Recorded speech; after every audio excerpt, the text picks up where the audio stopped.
नमो भगवते तस्मै कृष्णायाच्युतकर्मणि रूपनाम विभेदेन जगत्कीर्ति यो यतः बुद्धिप्रेरक कृष्णस्य पादपद्मं प्रसीदतु ध्यानासमर्थजीवानां अस्माकं सर्वदा सर्वात्मना प्रपन्नानां गोपीनां पोषयन् मनः तं वन्दे विठ्ठलाधीशं गौरश्यामप्रियान्वितं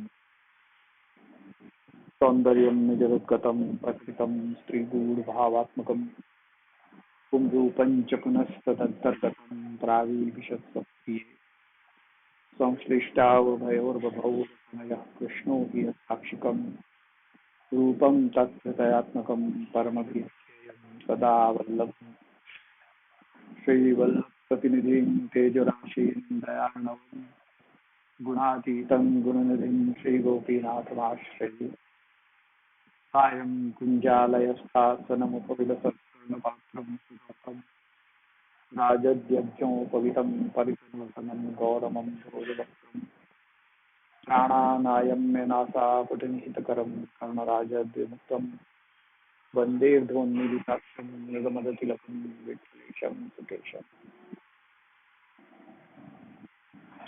आप सभी उपस्थित सत्संगानुरागी वैष्णव को आज के सत्संग सत्र में स्वागत करूं। अपन आज पुनः थोड़ी सी वाईफाई की समस्या आने के कारण मैं लाइव नहीं हो पा रहा हूँ, परंतु क्रम अपना टूटना नहीं चाहिए। यासु मैं रिकॉर्डिंग करके और थोड़ी देर में पोस्ट करूंगा।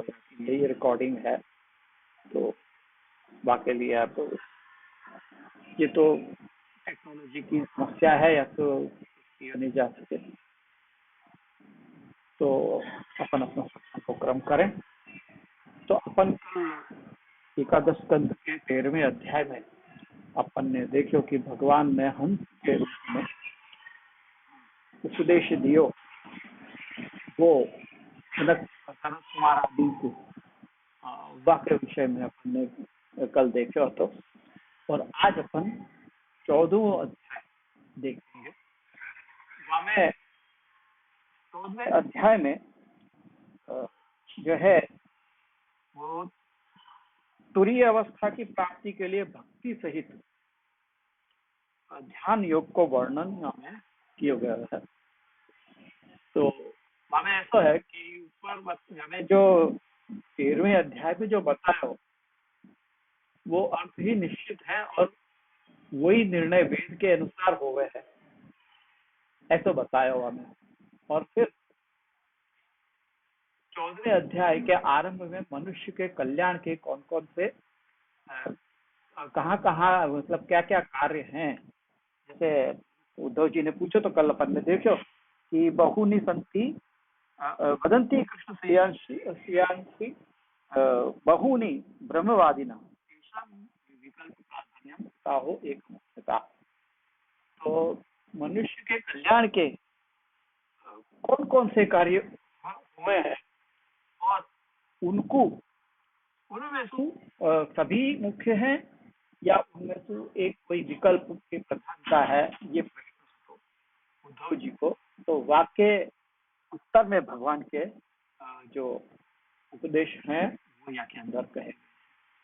तो श्री कृष्ण को आयोज्य पूर्ण फल होनो, ये अगर कह रहे हैं कि श्री कृष्ण को आयोज्य ये पूर्ण फल है, और बहुत से ऐसे अधिकारी हैं जिनके लिए श्री कृष्ण को आयोज्य ये पूर्ण फल नहीं है। तो वाक्य जैसो या वास्तु अधिक दूसरों फल कोई होना चाहिए, तभी ये लग रहा है कि ये पूर्ण फल नहीं है, पूर्णता की को अनुभव नहीं भयो। तो या को अर्थ ये भयो कि वास्तु भी उत्तम कोई फल होना चाहिए। तो मुक्ति को जो अंतिम फल मान लियो जातो, तो आचार्य चरण के प्राकृतिक को ही कोई उपयोग नहीं रहता, क्योंकि तब भी अमुक जीव ऐसे होते और हैं जिनको मुक्ति से संतोष नहीं, तो या तो अर्थ तो यही भयो कि वासु भी उत्तम कोई फल होना चाहिए। ये बात वा वक्त उद्धव जी को भई होई गई, ये समस्या, ये प्रश्न भयो हो और जासु तुमने पूछो हो भगवान से। तो और गुण, वैसे ही गुण और चित्त ये दोनों को त्याग उत्तम साधन आप कह रहे हो, पर अगर कोई को वो उत्तम साधन नहीं लगे तो फिर वासु अलग कोई या वासु बाकी जैसो या वासु भी अधिक कोई दूसरा उपाय तो अवश्य होना चाहिए ऐसे जीवन के लिए। और सायुज्य अधिक फल और गुणी गुण और चित्त को त्याग भी ज्यादा अच्छा उपाय नहीं है। ये बताने के लिए अलग अलग मतन के अनुसार अलग अलग कल्याण और वासु प्राप्त करने के उपाय या पहले 10 श्लोक में कहे गए यहाँ पे। यानी ये देखो, ये पूछ रहे हैं उद्धव जी के भगवान श्री कृष्ण को, श्री कृष्ण या प्रश्न के उत्तर में उद्धव जी को कह रहे हैं कि हे उद्धव, भक्ति से बढ़ के श्रेय को कोई दूसरा साधन नहीं है। प्रलय काल में जब वेद तिरोहित हो गए थे तब कल्प के आदि में यानी प्रारंभ में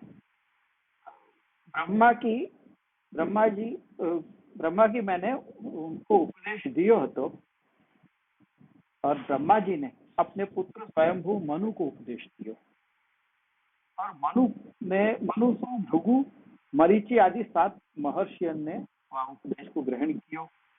आगे अनंतर देवता पितर सिद्ध गंधर्व किन्नर विद्याधर आदि ने ये उपदेश ग्रहण किया। बाद में मनुष्य ने अपनी त्रिगुणमयी प्रकृति के अनुसार वेद की नाना प्रकार की व्याख्याएं करी। उनमें परंपरा के अभाव से कुछ पाखंडी हो गए। ये सब भगवान की यानी कि भगवान की माया से मोहित होकर श्रेय के अनेक अनेक साधन बता रहे हैं।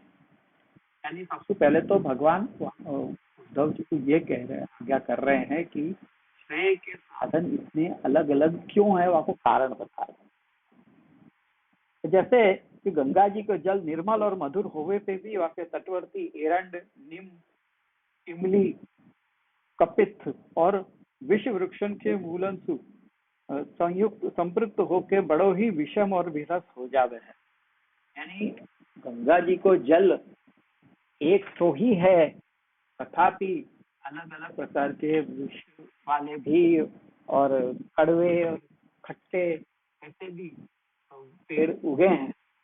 वही प्रकार तो इन व्याख्यातान के मुख में जाके वेदार्थ भी विरस और निषिद्ध फल देने वाले हो जाते। ऐसे लोग स्वर्गादि पदार्थ को सत्य मान के अपनी अपनी बुद्धि के अनुसार धर्म, यश, काम, सत्य, शम, दम, यज्ञ, तप, दान आदि नाना साधन बता रहे हैं, परंतु उन सब कर्म से प्राप्त होने वाले भोग्य स्थान नश्वर और दुखमय है। इनसे नित्य सुख की प्राप्ति नहीं हो सके है। नित्य सुख ही है तो आनंद है। तो जो एकमात्र मेरी भक्ति को छोड़ के श्रेय के अन्य साधन बतावे हैं, वे अविवेकी पुरुष अंत में निश्चित ही नरकगामी होते हैं। ये बात आचार्य चरण के लिए भी ये कही है जी ने कि जो अन्य प्रकार को बता रहे हैं भगवान आचार्य चरण के उपदेश को अलग प्रकार से अगर कोई बता रहे हैं तो वो सब तो पाखंडी और नरकगामी ही हुए हैं। ये वल्लभाष्टक में भी ये बात कृष्ण जी ने आज्ञा करी है। तो यहाँ पर बताए गए निर्णय सिद्ध हुए वाक्य लिए जो बताया है कि दूसरे सब फल कल्याण के जो फल हैं वो आरंभ और अंत वाले हैं। यानी कभी न कभी वो आरंभ हुए हैं और कभी न कभी उनको अंत हुए हैं। ऐसे सुख को, यहाँ कल्याण को अर्थ है सुख, तो वो जो फल हुए हैं वो आरंभ और अंत वाले होवे के कारण दुख कारक है। मतलब भले आरंभ होवे के बाद में सुख प्राप्त होवे है, परंतु कभी न कभी अंत हो जाए है तो सुख को अंत होवे है तो वापस वही दुख की शुरुआत हो जाए है। तो जब भगवान में चित्त रख के उनकी भक्ति करवे तो प्राप्त भयो फल श्रेष्ठ है, ये बतावे के लिए यूं कहो है कि भक्ति के सिवाय अलग अलग फल प्राप्त हुए हैं, वो सब आरंभ और अंत वाले होवे के कारण दुखदायक है। और भगवान में चित्त रख के उनकी इच्छा भी, चित्त रखने वाले इनको बाकी इच्छा भी नहीं होवे है, उन फलन की तो वो इच्छा भी नहीं कर। और भगवान में चित्त रखने वाले को स्वरूप को बल प्राप्त करके उत्तम अनंत फल प्राप्त करें। जो भगवान में चित्त रखने वाले हों वो स्वरूप को बल यानी कि प्रमेय बल प्राप्त करके उत्तम अनंत फल को प्राप्त करें। सोष्णुते सर्वान कामान सह ब्रह्मणा विपश्चिता, ये श्रुति कह रही है। तो उपाय के अनुसार को ये अर्थ है कि जो उत्तम उपाय गुण और चित्त को त्याग करके भगवान की भक्ति करने के सिवाय अलग कोई हो तो वासु आरंभ और अंत वाला फल प्राप्त नहीं होता। यदि ऐसा हो तो के गुण और चित्त को त्याग करके भगवान की भक्ति के अलावा कोई दूसरा उपाय हो तो वासु आरंभ और अंत वाला फल यानी कि मतलब नश्वर फल तो मिल तो नहीं, और जो पूर्ण फल भगवान की प्राप्ति के अलावा अगर कोई दूसरा हो तो भगवान में चित्त रखने वाले को वाकई इच्छा होती, परंतु ऐसा होवे नहीं है। क्या तो भगवान की प्राप्ति ही उत्तम फल है और भक्ति ही उत्तम उपाय है, ऐसा तर्क भी यहाँ कहा गया है जो 12 और 14 श्लोक में आवे है। वेद में भी कर्म को फल आरंभ और अंत वालों होने की बात कही, मतलब जो भी कर्म करे हैं स्वर्ग कामो यजे, तो ऐसे वेद कह रहे हैं। तो स्वर्ग काम जाको इच्छा है वाको यजन करना चाहिए, यज्ञ आदि करने चाहिए ऐसे कह रहे हैं। तो यज्ञ आदि कर्म कैसे हुए हैं कि आरंभ और अंत वाले हुए हैं, और आत्मा की प्राप्ति उत्तम फल होने की बात कही गई है। और वेद को समन्वय करवे जाए तो भगवान ही आत्मा है, या वेद को तात्पर्य भी भगवान रूप फल प्राप्त करवे को ही वेद को भी तात्पर्य है, ये नक्की होगा। तो अब शंका ये हो है कि फल कोई भी भले कोई भी उपाय सु क्यों न होते हो, परंतु भक्ति में जिनकी भक्ति करवे में आवे वो और भक्ति करवे वाले यानी कौन की भक्ति करवे में आ रही है, भगवान की, और भक्ति करवे वाले यानी कि भक्त, ये दोनों में भेद होने के कारण जीव को स्वतंत्र बनो तो रेवे नहीं है, और जीव को भय होवे है, और या तो भक्ति उत्तम साधन नहीं है। ऐसी कोई को शंका हो सके, कोई ये कह सके है कि वहां तो भगवान और भक्त में भेद है, क्योंकि मुक्ति में तो क्या है कि अभेद हो जाए है, भगवान भक्त दोनों एक हो जाए हैं, और जहाँ एक अकेलो ही होवे तो वहां भय को कोई कारण नहीं होवे। भय कौन सु है, यदि कोई अकेलो होवे तो वहां को भय नहीं होवे है, और कोई दूसरे को ही भय होवे। भय शब्द कब से अस्तित्व में आयो, जब एक सु अधिक हो तो दूसरे को भय होवे ना, अगर कोई है ही नहीं अन्य तो भय काय को। तो यहाँ पे वही बात की शंका उठाई, वाई बेस के ऊपर ये शंका उठाई है कि यहाँ तो भगवान और भक्त ये दो हो गए, और दो हो गए तो भेद हो गए, भेद हो गए तो जीव को स्वतंत्रपन तो आया नहीं, और स्वतंत्रपन नहीं होने के कारण जीव को भय होवे है, ऐसो भक्ति उत्तम साधन नहीं होनी चाहिए, ऐसी कोई शंका कर सके। तो वहां समाधान में ये आज्ञा कर रहे हैं कि जीव भगवान को सेवक हो, तो सेवक की हल्की स्थिति हो न, ये दोष वाली बात नहीं है। 15 से लेकर 17 तक के श्लोकन में यही तात्पर्य है, यही बात कही गई है कि मेरी भक्ति में जैसो अनुभव नित्य सुख प्राप्त हुए है वैसो अन्य कोई भी साधन से नहीं हो सके। मेरे शांत चित्त निरपेक्ष भक्त के लिए संपूर्ण दिशाएं सदा सुखमय हो जाए हैं। सर्वा सुखमया दिशा वो ब्रह्मा इंद्र आदि के पद तथा मुक्ति को भी ठुकरा दे रहे। यह उद्धव पुत्र मित्र भाई बंधु पत्नी और अपना शरीर भी मोकू इतना प्रिय नहीं जितने प्रिय तुम हो। तो मैं अपने अंतर्यामी ब्रह्मांड को पवित्र करवे के हेतु ऐसे भक्तन की चरण धूली लेवे के उनके आगे पीछे फिर तो रहूं हूँ ऐसे भगवान। तो यहाँ उतरती कक्षा कहाँ से हुई? जीव को स्वतंत्रपन नहीं है ये कैसे अपन कह सके? जीव भी स्वतंत्र ही हो गए हो ना। यहाँ पे जब भगवान वाके आगे पीछे घूम रहे हैं तो जीव भी स्वतंत्र हो गया। जैसे अग्नि को एक कण विशाल लकड़ी की डाल को जला के भस्म कर डाले हैं, वैसे ही मेरी भक्ति समस्त पाप राशि को समूल भस्म कर दी है। ऐसा कोई भय की बात नहीं। मैं भक्ति सु या प्रकार वश में हो सकूं हूँ, वैसे अन्य साधन सु नहीं। सत्य और दया सु युक्त धर्म तथा तपस्या से युक्त विद्या भी भक्ति रहित मनुष्य के अंतःकरण को पवित्र नहीं कर सके हैं। तो ये बात को अपन को कोई विचार होना नहीं चाहिए कि यहाँ भगवान के अलग अलग अस्तित्व हुए वैसु वाको जीव को स्वतंत्रपना नहीं रहे है और वो उतरती कक्षा है, उत्तम साधन नहीं है भक्ति। ऐसा कोई मन में भय नहीं रखना चाहिए। जीव को भक्ति में स्वतंत्रपना नहीं होवे के उपरांत भी वाक्य में भय रूप दोष नहीं होवे है।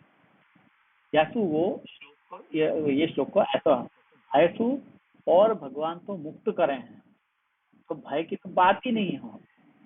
भगवान ने तो इंद्र के कोप को भय है तो वाकु भी दूर कियो एक गोवर्धन उठा के। तो जहाँ भगवान हो वहाँ पे भय तो हो ही नहीं है। 13वें अध्याय में संकल्प सु श्रद्धा कही थी, वही यह अध्याय में 17वें श्लोक तक में सिद्ध हो गए हैं। फिर भगवान की भक्ति उत्तम होए वैसे 18 से लेकर 24 तक के श्लोकन में स्वरूप सु, 25 और 26वें श्लोक में साधन सु और 27वें श्लोक सु फल सु भक्ति को निरूपण किया कि वो कैसे बताया है कि मेरी मंगलमयी दिव्य लीलान को श्रवण कर जिनकी वाणी गदगद हो जाए है, राग गदगदायत प्रवते यत् चित्तम रुदत्य भीक्षणम भक्ति क्वचिच्च विलज्जय उद्गायति नृत्यते च मद्भक्ति युक्तो भुवनम पुनाति।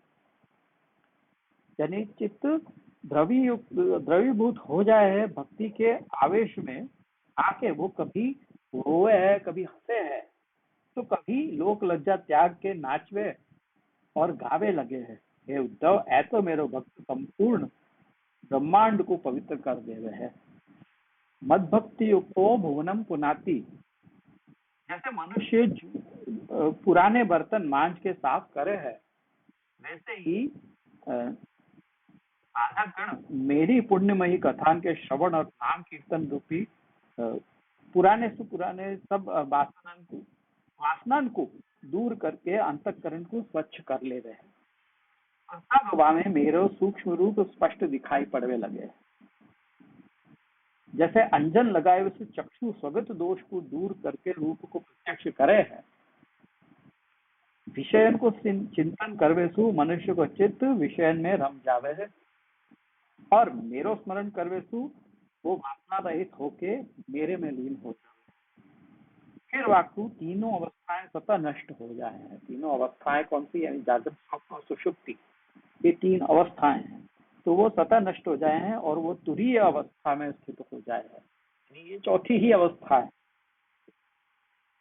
और परम आनंद क्यों यही जन्म में अनुभव कर ले रहे हैं। जो परम आनंद को अनुभव यही जन्म में, यानी कि नवत्व हो जाए है, जो बात कहे हैं पुष्टि मार्ग में, वो ही बात यहाँ पे कही जा रही है कि यही जन्म में वह परम आनंद को अनुभव हो जाए। यानी ये साधक को चाहिए कि वो स्त्री तथा स्त्री लंपटन को संग त्याग के एकांत में बैठ के मेरे स्वरूप को ध्यान कर। तो यहाँ पे ये बात आज्ञा करके फिर आगे क्या आज्ञा कर रहे हैं कि वो भक्ति का साधन भगवान को ध्यान है। यासु वाके बाद 27वें श्लोक को आरंभ करके ध्यान को निरूपण किया गया है। चित्त भगवान में छोटे और भगवान चित्त में प्रवेश करें, वो ध्यान करवे को प्रयोजन है। विघ्न नहीं हो वाके लिए ध्यान के अलग अलग प्रकार कहे गए। यासु वो 37वें श्लोक सु ये बात बताई गई है। और ध्यान से श्री कृष्ण में चित्त को प्रवेश होवे सु सब भ्रम दूर हो जाए हैं। और द्रव्य को संबंध में ये मेरो ये परायो ऐसा ज्ञान को संबंध पदार्थ माइक हैं और भगवान से अलग हैं ऐसो। और क्रिया को संबंध भगवान में भजन के सिवाय दूसरों को ही करवे योग्य होवे की जो भ्रम है वो भी दूर हो जाए। यानी कि ज्ञान को संबंध जहाँ है वहाँ आपको ये ज्ञान हो जाए है कि सब पदार्थ जो है वो माइक हैं और भगवान से अलग है, ये आपको ज्ञान हो जाए। क्रिया के रूप में वो क्या उत्तम क्रिया क्या समझ में लग जाए है कि भजन के अलावा और कोई दूसरों कार्य यानी भक्ति के अलावा और दूसरी कोई कृति वा भगवान के लिए प्राप्त करने के लिए कोई दूसरो उत्तम साधन वाके अलावा और कछु नहीं। और ऐसा सब संदेह ये सब जो संदेह है वो श्री कृष्ण से ही दूर हुआ है। या प्रकार को भ्रम दूर होते हुए श्री कृष्ण में बहुत ही दृढ़ स्नेह रूप भक्ति को दूसरों अंश को बताया है। यूं बताया है ज्ञान से भी भगवान में प्रवेश चित्त में होवे है भगवान को प्रवेश तब भगवान की भक्ति करनी चाहिए। और यहाँ क्रिया को भ्रम भी दूर होवे को हुआ है या ये प्रकरण भक्ति को ही है और भक्ति के लिए ही कार्य करने की बात यहाँ पे सिद्ध हो रहा है। अब यहाँ 15वें अध्याय को विषय आवे है कि 15वें अध्याय में क्या कही गई है। तो 15वें अध्याय में भी यही बात जो कही यानी 14वें अध्याय में जो बात कही है वही को समावेश हो जाए है। यह अध्याय में उद्धव ने सिद्धि के संबंध में प्रश्न किया है कि वो जो योग की सिद्धियां हैं अणिमा लघिमा और प्राप्ति महिमा ईशिता वशिता वगैरह ये जो 8 प्रकार की सिद्धि की बात कही गई है तो सिद्धि के संबंध में प्रश्न किया है। तो भगवान ने वाकु सिद्धि को स्वरूप और वो सारी प्राप्त करवे को प्रकार भी कहे हुए सिद्धियां कैसे प्राप्त करी जाए और ये सिद्धियां जो है वो भगवान को प्राप्त करने की इच्छा करने वाले योगी को विग्रह करने वाली होगा। वास्तव में सबसे ऊंची से ऊंची सिद्धि तो भगवत प्राप्ति है और जो योग को आचरण करे हैं उनको ये अणिमा महिमा लघिमा गरिमा वगैरह इत्यादि जो अष्ट सिद्धियां कही गई हैं योग के पतंजलि योग में वो सारी जो सिद्धियां हैं वो भगवान को प्राप्त करने की जिनको इच्छा है ऐसे योगी के लिए वो विघ्न ही करने वाली है या तो ऐसी सिद्धि को प्राप्त करने को प्रयास करना योग्य नहीं है। ये बात अगर तुमको मेरी इच्छा है मेरी प्राप्ति की इच्छा है ऐसे भगवान आपने कहा कि मेरी प्राप्ति की इच्छा है तो इन सिद्धि के पीछे मत भगवान की योग से उपासना करने वाले सिद्धियां अपने आप ही प्राप्त हो जाए हैं। वो सिद्धियां तो अपने आप ही प्राप्त हो जाए हैं उसके लिए प्रयास नहीं करना पड़े है। प्रयास तो भगवत भक्ति के लिए करना चाहिए और ये सारी सिद्धियां तो वो सब जो भगवत प्राप्ति रूपी जो सबसे बड़ी जो मुकाम है वह मुकाम में आते छोटे छोटे वो स्थान है विश्राम स्थान योग कहे तो ऐसी सिद्धि को प्राप्त करने को प्रयास करने की आवश्यकता नहीं है। प्रयास तो केवल भगवत प्राप्ति को ही करना चाहिए। ये बात याद 15वें अध्याय में की गई है। और अब 16वें अध्याय में भगवान कैसे स्वरूप वाले हैं यहाँ को विषय है भगवान के द्वारा अपनी दिव्य विभूति को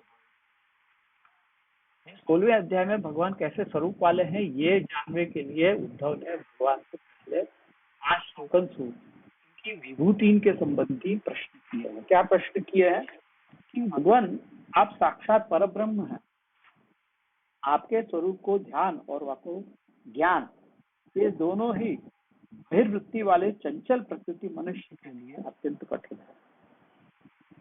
या लिए महर्षिगण आपकी जिन दिव्य विभूतियों को उपासना करके सरलता पूर्वक मुक्ति प्राप्त करे हैं, उनको मैं सुनना चाहूंगा।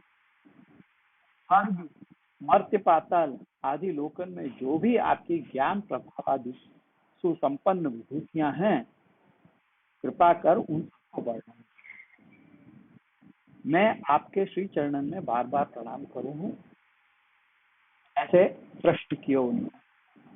तो श्लोक तो उनकी विभूति से संबंधी प्रश्न किया, तो ऐसा हो प्रश्न भगवद गीता में अर्जुन ने भी किया। तो यहाँ पे भी विभूति योग है और वहां भी विभूति योग है। तो गीता के 18वें अध्याय में 55वें श्लोक में भगवान अर्जुन से कह रहे हैं कि मैं कितनों हूँ, यानी मेरे कितने स्वरूप हैं, और मेरे ऐसे स्वरूप को यथार्थ ज्ञान भक्ति होते मेरे में प्रवेश हुआ है, जहाँ ऐसो ज्ञान कैसु होवे है ये नहीं बताया। उद्धव जी को प्रश्न ऐसा है कि जो जो पदार्थ में भक्ति आपकी उपासना करने वाले बड़े ऋषि आपको प्राप्त करेंगे वो कहो। भगवान को स्वरूप भगवद गीता में विभूति योग के अनुसार भगवान ही जानते हैं। यासु भगवान उद्धव जी ने प्रश्न भगवान को ही किया, और भगवान कैसे स्वरूप वाले और कितने हैं, ये प्रश्न के उत्तर में श्लोक 9 भगवान स्वयं सब प्राणी की आत्मा मित्र और ईश्वर होवे को बात उद्धव जी से कहे। यहाँ पे भगवान आज्ञा कर रहे हैं कि हे उद्धव, कुरुक्षेत्र के मैदान में युद्धाभिलाषी अर्जुन ने भी मुझसे यही प्रश्न किया, तो अच्छो तुम भी मेरी उन मंगलमयी विभूति के नामन को श्रवण करो। सब प्राणियों की अंतरात्मा मैं ही हूँ, या दृष्टि से मेरी उपासना करनी चाहिए। वशीभूत करवे वाले में मैं ही काल हूँ, सूक्ष्म में मैं जीव हूँ, दुर्जयन में मैं मन हूँ, मंत्रन में मैं प्रणव हूँ, छंदन में गायत्री हूँ, देवता में इंद्र हूँ, अदिति के पुत्र आदित्य में विष्णु वामन हूँ, रुद्रन में सदाशिव हूँ, ब्रह्मर्षियन में भृगु, राजर्षियन में मनु हूँ, देवर्षियन में नारद हूँ, धेनुन में कामधेनु, सिद्धेश्वरन में कपिल हूँ, पक्षियन में गरुड़, मनुष्यन में राजा, दैत्यन में प्रहलाद, नक्षत्रन में चंद्रमा, गजेंद्र में ऐरावत, अश्वन में उच्चश्रवा, और तीर्थन में गंगा, पितरन में अर्यमा, आश्रमन में संन्यास, वृक्षन में अश्वत्थ, व्रतन में अहिंसा, योगन में समाधि और भक्तन में उद्धव मैं हूँ। ख्यातिवादी में मैं विकल्प हूँ। विकल्प ख्यातिवादी नाम ख्याति इनके 5 प्रकार की बताई गई है। तो इत्यादि या प्रकार विभूति इनको वर्णन भगवान ने या अध्याय में कियो है। अभी ये अध्याय में और भी बहुत सी बातें हैं जिनके विषय में और भी कहना बाकी है। यसु आज अपने यहाँ समय पूरा हो रहा है और मैं आज यहाँ पे विराम ले रहा हूँ, और यही विषय को और भी आगे अपन कल चलाएंगे। तो अब तक के लिए अपन आज विराम करें, गोवर्धन की रही तरेठी, गोवर्धन की रही, नित्य प्रति मदन गोपाल लाल के, चरण कमल चित लहिए तरेठी, गोवर्धन की रही, तन पुलकित ब्रज रज में रोचक, गोविंद कुंड में रसिक प्रीतम हित चित की बातें, गिरधर जी को कहिए तरे, गोवर्धन की रही। अब अपन कल पुनः मिलेंगे, तब तक के लिए विजय।